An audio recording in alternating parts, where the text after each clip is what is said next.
শুটকিপল্লীর প্রতিটি বাসা বা আড়তে আছে জিরাতি ঘর।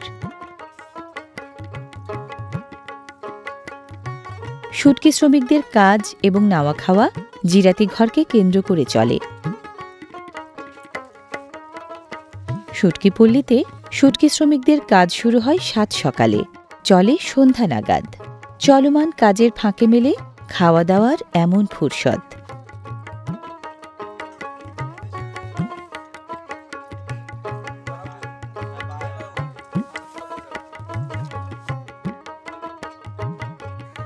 এই জিরাতি ঘরের কারণেই আড়তের আরেক নাম এখানে বাসা।